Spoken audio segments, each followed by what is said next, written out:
Bonjour, ici Emmanuel Marseille de la numérologie évolutive et aujourd'hui nous allons nous intéresser au mois de juin 2021. Donc en numérologie, il est possible d'assigner à chaque mois une vibration. Donc c'est très simple, il suffit d'additionner l'année dans laquelle nous sommes. Donc 2021, nous sommes en année 5. Année 5 plus sixième mois de l'année. 5 plus 6, ça fait 11. 11 qui donne 2. Donc ça veut dire que le mois de juin vibre sur le nombre 2 et sur le nombre 11. C'est comme s'il y avait comme deux niveaux en quelque sorte.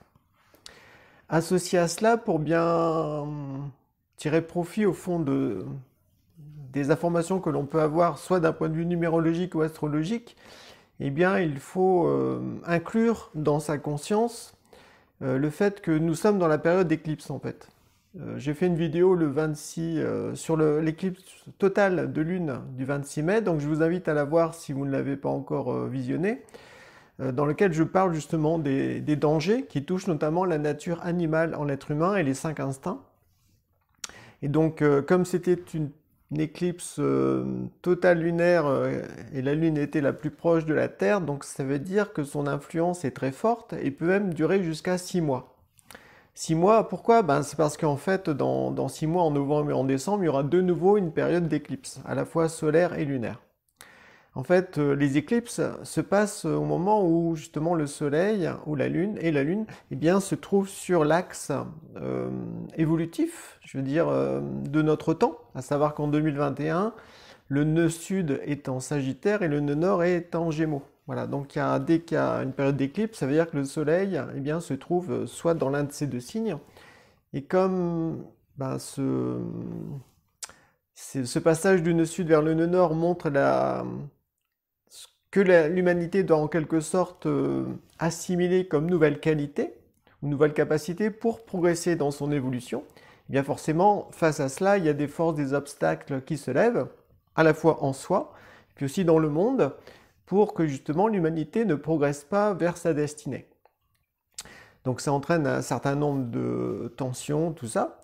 Et donc là, il se trouve que pendant le mois de juin, eh bien, il y a de nouveau une éclipse solaire, cette fois-ci partielle en France, qui sera visible aux alentours. Le point maximal, c'est 12h12.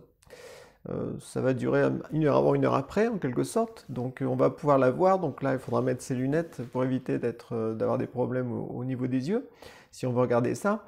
Donc il y a une éclipse solaire partielle. Il y a aussi un autre rendez-vous astrologique qui est très très fort, qui est le 14 juin. C'est le deuxième carré parfait entre Uranus et Saturne.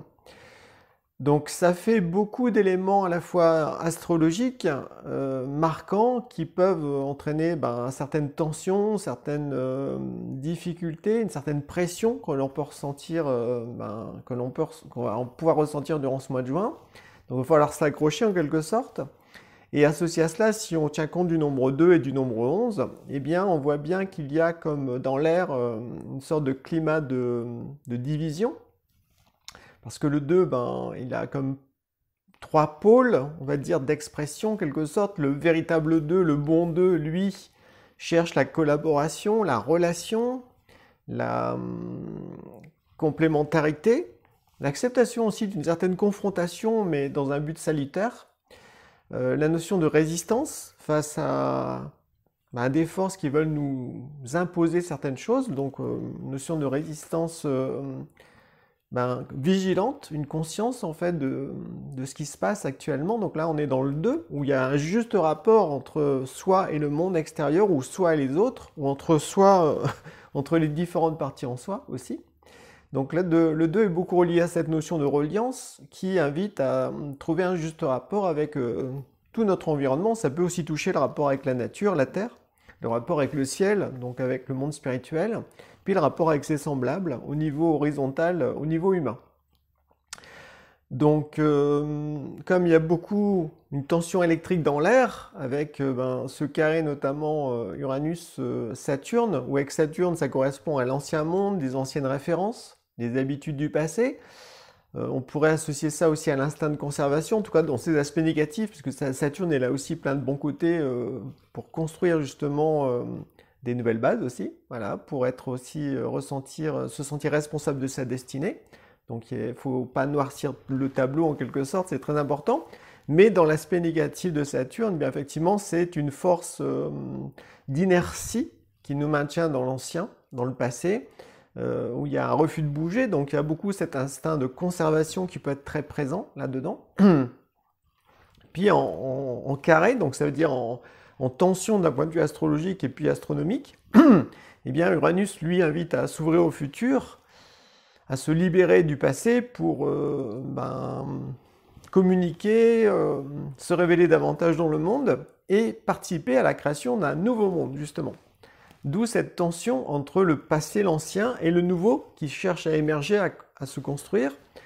Et là-dedans, forcément, il va falloir comme choisir son camp. C'est pour ça que souvent, quand on est dans un mois universel 2-11, il y a un choix entre presque des fois...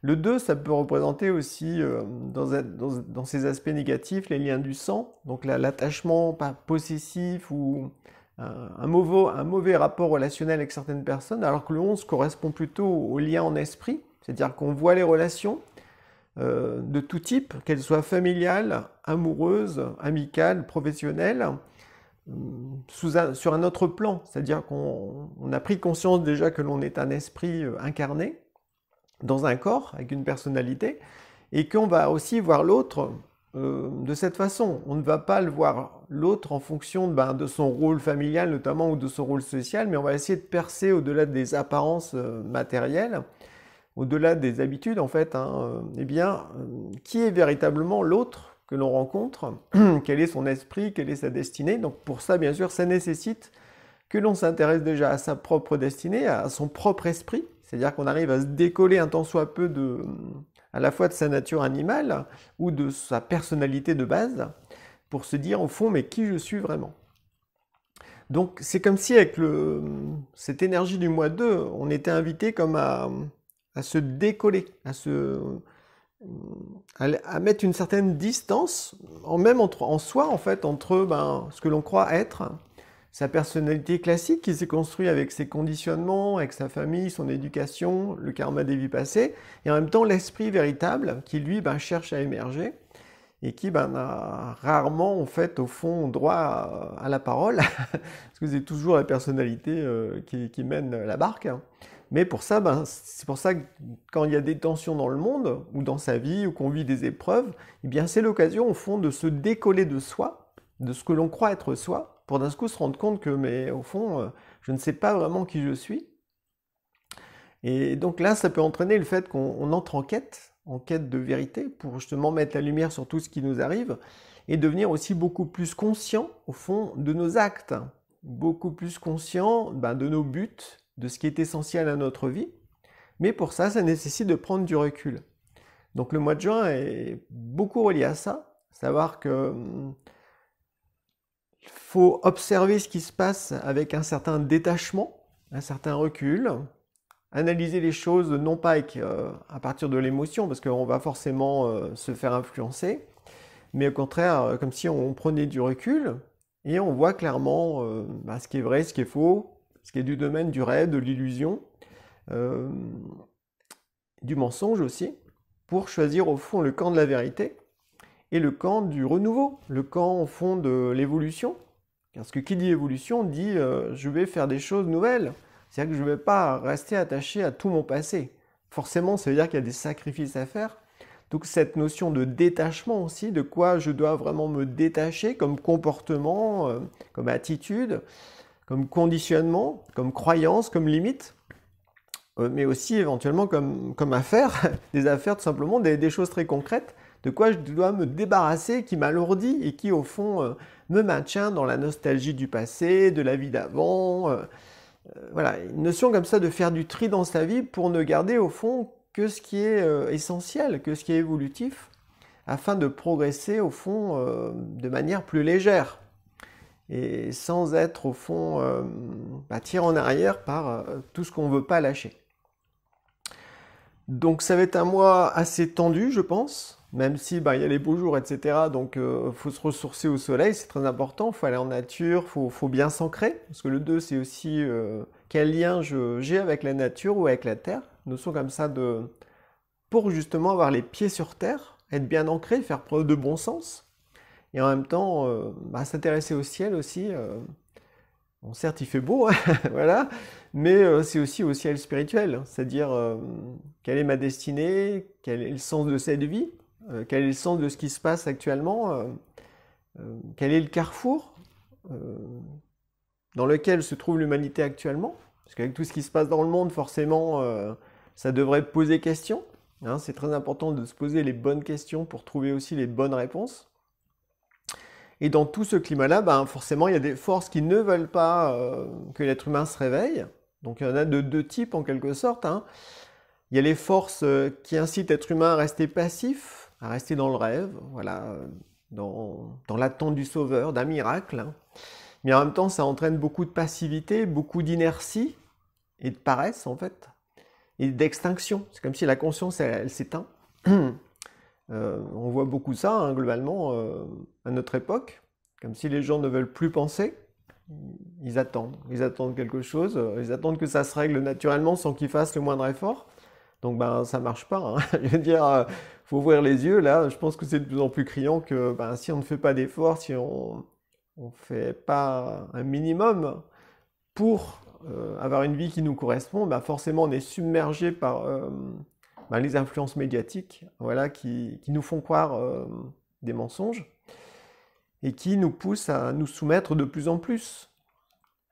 Donc il y a cette notion comme ça. Donc là, on est, on va dire, dans un 2 très symbiotique où la personne, les gens peuvent aussi rester entre eux, confinés, avoir peur des autres. Donc ça fait référence à l'instinct grégaire, ça, en fait. Le fait de rester qu'avec des gens auxquels on a confiance, et en fait ça nous coupe du reste de l'humanité, et ça entraîne aussi de la méfiance vis-à-vis de ceux qui sont différents de soi.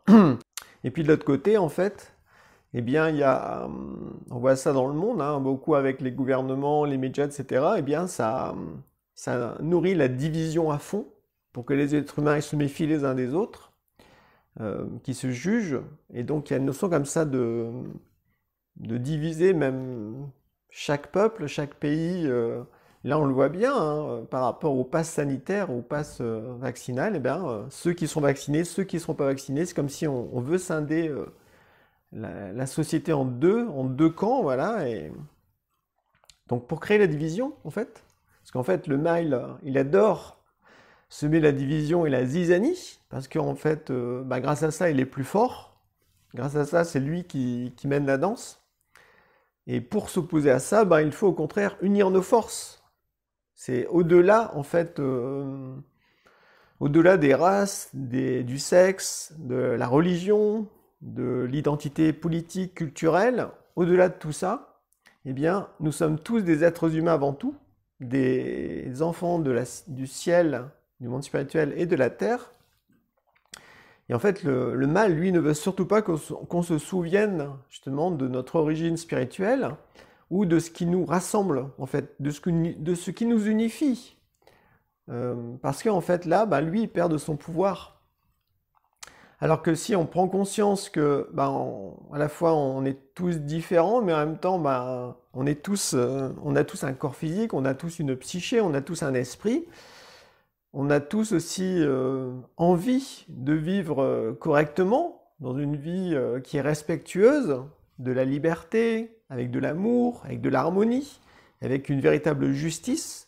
Donc quand on s'associe avec d'autres autour de ces grands idéaux spirituels, eh bien le mal, lui, perd de sa force, parce que lui, il veut tout diviser, il veut tout mettre en case, et il ne veut surtout pas que les êtres humains se souviennent de leurs idéaux. Voilà. Or, comme on est dans un mois 2 et 11, le 11 c'est vraiment le lien avec l'idéal spirituel, le lien avec la vérité, avec la sincérité. Donc ça nécessite une lucidité d'esprit, d'oser voir clairement ce qui se passe, de voir en quoi on veut nous diminuer, nous affaiblir, en fait nous faire croire, là encore ça touche la nature animale, on veut faire croire que l'être humain c'est qu'un animal intelligent avec des instincts, et l'esprit est totalement gommé. Donc on voit beaucoup ça avec les mondialistes, hein, où toutes les valeurs, toute la moralité, toute la spiritualité est bafouée, pervertie, gommée. Voilà, donc il y a cette notion comme ça, c'est vraiment un combat pour l'esprit qui est là. En même temps, ça doit se manifester dans nos actes. Il ne faut pas simplement faire ça en méditation ou à l'intérieur de soi, c'est déjà bien, mais si après nos actes ne reflètent pas nos convictions profondes, eh bien forcément ça crée encore plus une division en soi, entre notre vie extérieure puis notre vie intérieure, et là on peut se sentir très très mal. Ça peut même entraîner un état de schizophrénie, parce qu'en fait il y a une sorte de profond désaccord, c'est comme si on n'était pas du tout aligné, mais au contraire éclaté en soi. Mais pour ça, ça nécessite du courage, ça nécessite de se ressaisir, de faire ses choix, d'accepter au fond la confrontation, les tensions qui puissent exister. Parce qu'aujourd'hui dans notre société, on peut avoir des tensions à la fois par les médias, par le gouvernement, par notre famille, par notre milieu professionnel. On voit que par tous les bouts, on essaye de nous mettre la pression pour nous faire rentrer soi-disant dans le rang. En fait, ça veut dire devenir esclave, tout simplement. Alors que ça nécessite au contraire une force intérieure de tenir tête, justement, de ne pas se laisser faire. Parce que là, quand on fait ça, ça veut dire qu'on se comporte vraiment comme un humain qui tient à sa liberté, qui veut penser par lui-même, qui n'accepte pas au fond d'être soumis. Donc cette notion comme ça il y a une bataille en fait qui se passe, et de ne pas fuir en fait, de ne pas fuir ou de ne pas s'endormir ou de disparaître, d'éteindre sa conscience, mais au contraire d'accepter que il y a le choc, il y a une confrontation, voilà. En même temps, en faisant ça, on peut ressentir au fond qu'on a la force de résister, qu'on a la force au fond de construire la vie qui nous correspond vraiment, mais ça nécessite au fond de se détacher de certaines choses. Parce qu'on ne peut pas ramener tout son passé dans le futur, c'est impossible. Donc là, il y a un passage à vivre, j'en avais déjà parlé dans la vidéo sur le mois de mai, j'avais intitulé « La porte du futur ». Donc, la porte du futur, elle est toujours ouverte, mais en même temps, c'est pas un futur du genre je rêve de revivre des choses du passé dans les mois qui viennent. Je veux revenir à ma vie d'avant. En fait, là, ça n'a rien à voir avec le futur. La vie d'avant, de toute façon, elle est totalement effacée.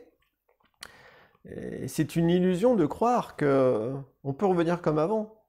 Avant, quand on allait au cinéma faire des courses, on n'avait pas besoin de porter de masque, de présenter un pass sanitaire ou je ne sais trop quoi. On le faisait quand on voulait.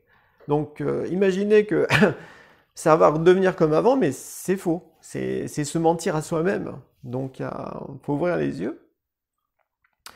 Et il faut faire ses choix en fait. À la fois pour soi, pour les gens de notre entourage, et puis aussi pour la Terre, pour l'humanité. Faut élargir sa conscience en fait, au-delà de sa petite vie personnelle avec ses petites envies, ses petits besoins, tout ça. Non, faut voir plus grand en fait. Et quand on voit plus grand, ça veut dire aussi qu'on s'ouvre plus à ce qui est plus grand en soi, c'est-à-dire à son esprit. Donc c'est un mois intéressant d'une certaine façon. Il faut voir toujours les choses de façon positive et optimiste, mais ça nécessite de ne pas se voiler la face, parce qu'il y a forcément des forces en face qui se manifestent au travers des gens éventuellement de notre famille ou dans la société, nos voisins, au travail. Il y a forcément des gens qui vont être habités par les énergies négatives, au fond, parce qu'ils ont éteint d'une certaine façon leur conscience. Par contre, il y a d'autres personnes qui sont réveillées, et c'est avec ces gens-là qu'il faut s'associer pour justement bâtir un nouveau futur. Donc ça nécessite beaucoup de vigilance, de conscience. Il ne faut surtout pas rêvasser, surtout dans cette période d'éclipse. La conscience a tendance à se diluer, puis à tomber dans le ventre, voilà. Et puis après, on peut faire des actes totalement inconscients, parce qu'au fond, il y a comme des forces qui nous poussent à aller dans certaines directions, mais ce n'est pas notre volonté, ce n'est pas notre volonté propre. Donc là, ça demande vraiment une vigilance. Et la vigilance, ça entraîne aussi une certaine tension intérieure, c'est-à-dire qu'il faut rester sur le qui-vive. Il faut se dire, il y a des dangers qui rôdent autour de moi, et il ne faut pas que je me laisse avoir. Il ne faut pas rêvasser, voilà, il y a une notion comme ça d'être vraiment bien ancré dans la réalité de la vie. Et à ce moment-là, on peut vivre correctement le 2, c'est un juste rapport avec les autres, ou avec l'existence, avec sa destinée. Et de ce fait, ça nous permet de ressentir aussi eh bien, quels sont les bons choix à faire en notre âme et conscience, et de progresser vers l'été avec plus de lucidité. Donc il y a cette notion comme ça de... Oui, il faut que ce soit bien clair en fait. Une notion comme ça de... Faut pas s'illusionner. Voilà. Et puis une fois que c'est bien clair, une fois qu'on s'est relié à un idéal, qu'on a bien discerné les choses, c'est quels sont les actes à accomplir pour aller dans ce sens-là. Qu'est-ce que je peux réaliser concrètement dans ma vie ou dans ma créativité pour révéler mon esprit, apporter dans le monde des forces bienveillantes, des forces de liberté, d'amour, d'harmonie, dans tout ce que je fais concrètement. Comment je contribue au fond à la construction d'un bon futur, d'un futur humain en fait.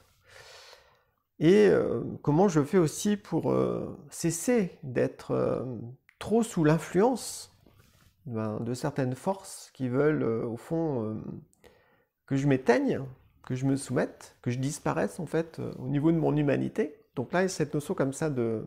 Le 2, c'est beaucoup ça, il peut y avoir comme deux camps. On le voit bien aussi, hein, je veux dire, avec ceux qui portent le masque tout le temps, qu'ils soient dans leur voiture, dans la nature ou en ville, en se baladant, ils ont toujours un masque, voilà, ils sont complètement conditionnés. Et puis il y a ceux qui ne le portent pas, qui veulent respirer à l'air libre, qui veulent montrer que ils acceptent d'être différents. Ils sont beaucoup moins nombreux ces gens-là, mais en même temps, c'est pour ça que ça demande de la force. Hein. Mais en même temps, c'est comme ça qu'on garde sa dignité, c'est comme ça qu'on reste debout. Quand on se regarde dans le miroir, voilà, on se sent digne. Mais en même temps, il ne faut pas non plus juger les autres, hein. Chacun fait ses choix, même si au fond ce sont des non-choix, parce que quand on se soumet totalement aux autorités, en fait, on n'a pas fait vraiment un choix. C'est comme si on nous imposait ça, et puis on a l'impression qu'il n'y a pas d'autre choix. Mais en fait, si, il y a toujours un choix, mais le choix du bien demande toujours des efforts, demande toujours de se positionner, de faire preuve de courage, et de ne pas se laisser faire, voilà, tout en respectant son prochain. Donc il y a une notion comme ça de trouver un juste équilibre durant ce mois de juin, de rester presque sur le fil du rasoir, comme on dit des fois, et d'être très attentif aux forces qui veulent nous faire tomber dans l'inconscience, puis aux forces qui veulent nous maintenir dans une tension super électrique, pour nous stresser un maximum, pour nous faire perdre nos moyens. En fait, ça nécessite comme ça de se détacher du monde environnant, de ce qui se passe, et de s'intéresser vraiment à la vérité, en fait, de chercher d'autres sons de cloche que les médias officiels. Donc, c'est intéressant parce que durant le mois de mai, c'est la porte du futur hein, qui s'est ouverte, et on voit bien qu'il commence à y avoir des signes où on va dire le plan mondialiste, globalement, perd de sa force. Par exemple, aux États-Unis, il y a des États comme la Floride et le Texas qui refusent catégoriquement le pass sanitaire. Tout est réouvert, les gens ne portent plus de masque, ils ne sont pas obligés d'être vaccinés. Ils se réunissent dans des super grands stades, il y a des dizaines de milliers de personnes qui sont là. Et il n'y a aucune épidémie, il n'y a rien. Et puis il y a d'autres États où là c'est le confinement total, la répression, voilà. Donc on voit vraiment que...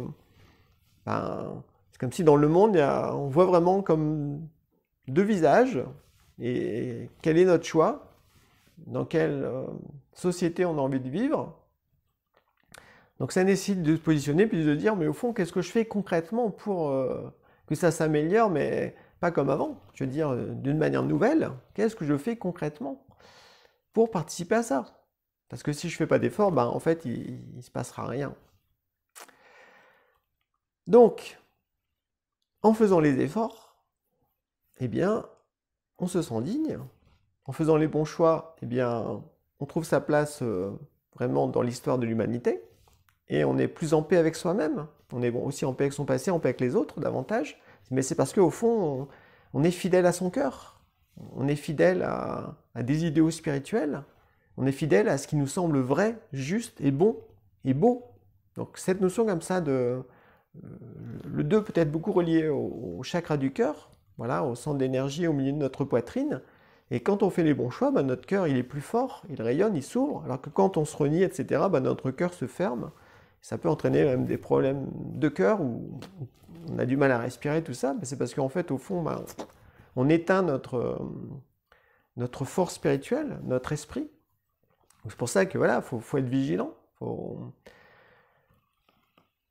Faut trouver le bon équilibre dans sa vie, dans ses relations, dans sa façon de vivre. Donc ça peut nécessiter aussi de ce fait de revoir son mode de vie. De quelle façon, qu'est-ce que je dois vraiment lâcher du passé en fait? On en revient un petit peu toujours à ça. Hein. Aller vers le futur, c'est comme si, souvent je dis ça dans les consultations, c'est comme si vous aviez votre roulotte et vous arrivez face à un précipice. Et puis là, il y a juste un petit pont en liane.